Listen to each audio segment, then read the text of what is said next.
A Valber já fez uma observação, começou em 2019, tá? As regras se tornaram mais rígidas devido à reforma da Previdência. Então você que está no trânsito agora, acompanhando esse quadro, fique atento que ela vai trazer detalhes, tá? Primeira coisa é o seguinte, as idades mínimas, elas sobem para 62 anos para as mulheres, 65 anos para os homens, enquanto a pontuação, que é a soma da idade mais o tempo de contribuição, sobe para 93 para as mulheres eu falei idade em cima, né? E 103 para os homens, exigindo planejamento, pois as regras de transição mudam anualmente até 2031. Então essa é que é a grande questão. Então, para deixar mais articulado nossa pauta, o que na prática muda em 2026 para os servidores públicos que querem se aposentar? Bom dia, Valber Garrote. Bom dia, Valber.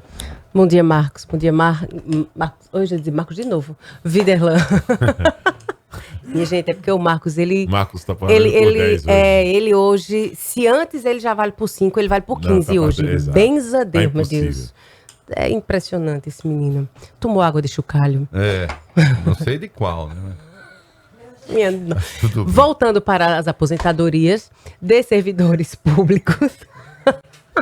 É nesse nível, minha gente. Na verdade, é disso a pior dos bastidores. Mas, enfim, vamos ao que nos interessa. O que acontece, gente, com os servidores públicos? E aqui a gente vai falar um pouquinho sobre o servidor federal, o estadual e o municipal. Bom, essa mudança, como o Marcos bem introduziu, ele começa em 2019, né, com a reforma. E essa reforma nos trouxe várias situações, né, várias novidades, nem tão boas, né, posso dizer assim, mas não deixam de ser novidades. O que acontece? O servidor público federal, assim como o servidor público estadual e municipal que fez a sua reforma, isso é importante de ser dito. Você que é servidor público efetivo, porque, Viderlan, uma coisa é você ser servidor público efetivo, ou seja, fez prova de concurso público, e outra coisa é você ser servidor público, por exemplo, comissionado. O comissionado não tem as regras de servidor público efetivo, ele cai nas regras de regime geral.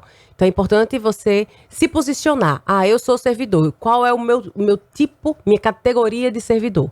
Então hoje nós estamos falando aqui, essas regras servem para você servidor público que fez prova de concurso público, tá? Então, para federal, ele teve a mudança em 2019, igual que foi feito a União com o regime geral, foi feito a União servidores públicos. Como é que é feito isso? Nós temos aí algumas regras de transição, que seriam elas. Regra de pontos, idade mínima, temos as regras idade mínima progressiva, né? Regra de pontos, aí nós temos os pedágios de 50%, de 100% e a regra permanente. Tá. Todo ano, o Marcos falou, todo ano a idade altera, que é a idade mínima progressiva. A idade permanente, como ele falou, 62 anos a mulher e 65 anos o homem. Mas a idade mínima progressiva, esse ano, você servidora pública federal e dos estados e municípios que teve reforma, você hoje precisa, para se aposentar, ter uma idade mínima, que é a idade mínima progressiva, a regra de 59 anos e 6 meses. Essa regra, ela aumenta cada ano 6 meses de idade. E o homem, hoje, ele tem que ter 64 anos, 63 anos e meio, 6 meses. Então, é importante a gente entender onde a gente se situa aí para que a gente possa ter uma melhor escolha de aposentadoria. Por exemplo, a regra de pedágio. O que é essa regra de pedágio? Nós temos o pedágio de 50% e o pedágio de 100%. Serve também, aí você pode me perguntar, Marcos e Viderlan, mas Valber, e o estado de Alagoas? Fez reforma, mas existem algumas categorias que as regras elas já estão, digamos que, sendo efetivadas, né? Existem alguns municípios que foi feita reforma, o município já tem menos, sabe? Não é uma quantidade muito grande de municípios que fez a reforma. E existem aí algumas particularidades, por exemplo, salvo engano, Salvador, eles não deixaram a idade igual com a da União. E aí, pode ter essa liberdade? Pode, desde que você não ultrapasse aquilo que foi feito pela União, você pode fazer as suas regras, desde 2019.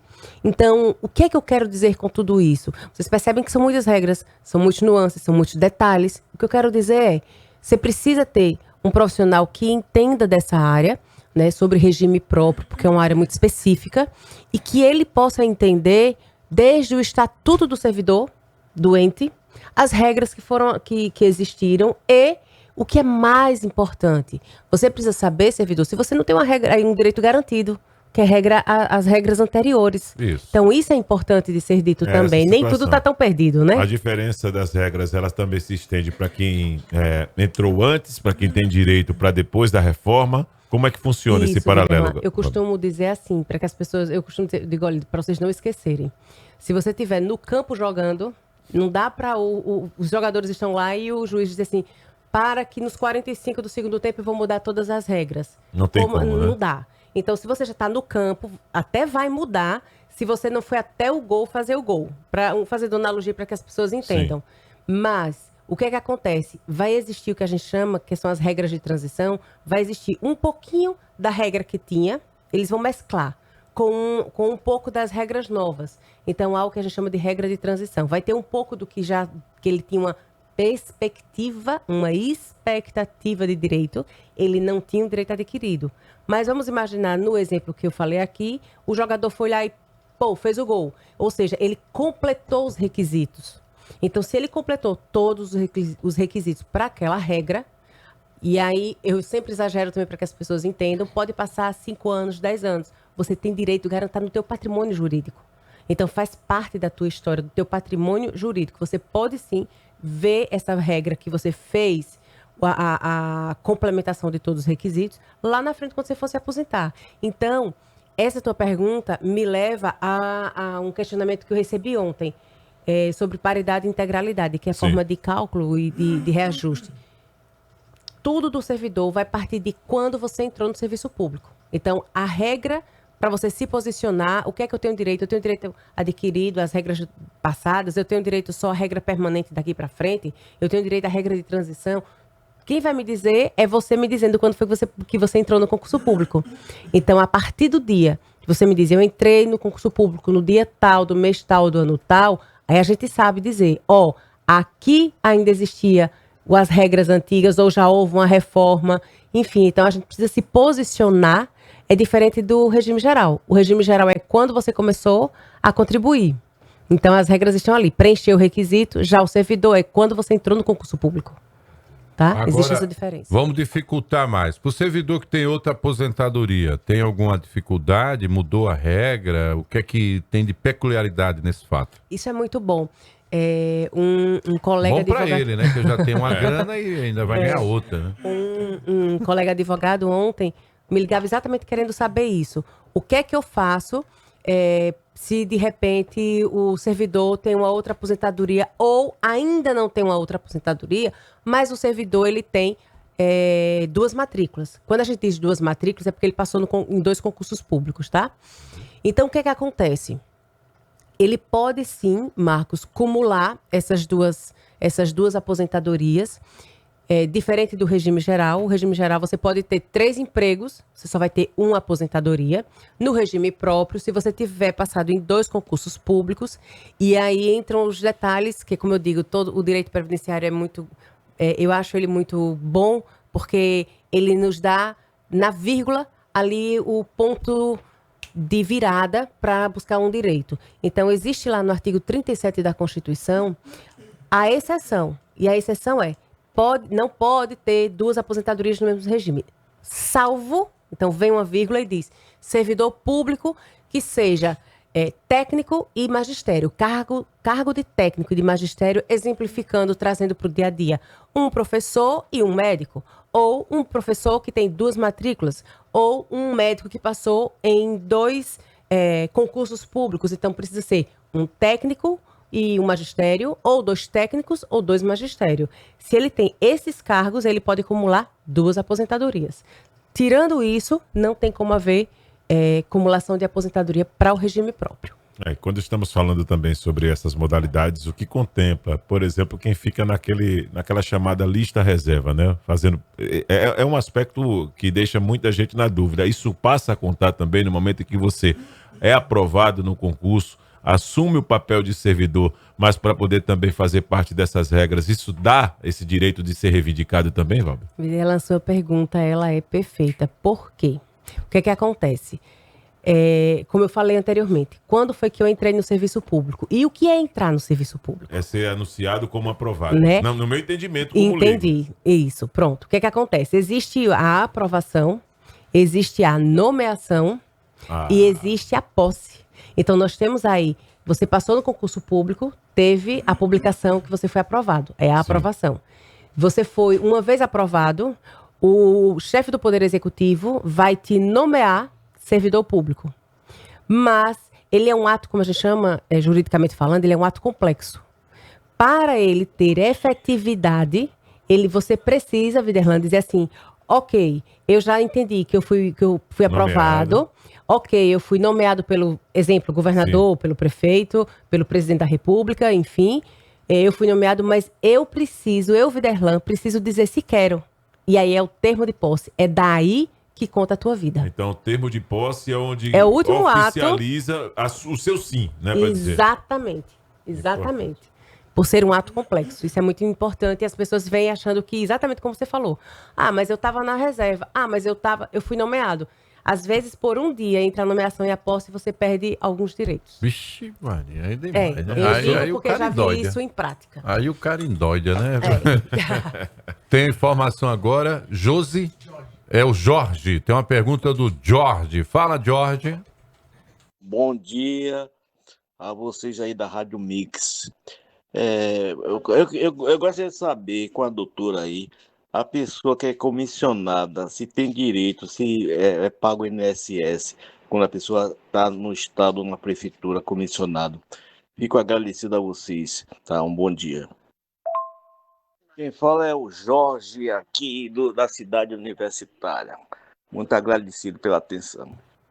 Senhor Jorge, bom dia. É uma alegria muito grande tê-lo aqui conosco. E a sua dúvida ela é muito pertinente. Temos muitos servidores públicos, né, que são, assim como o senhor, acredito que seja o senhor, comissionado. Né? Um abraço aí para todos da cidade universitária.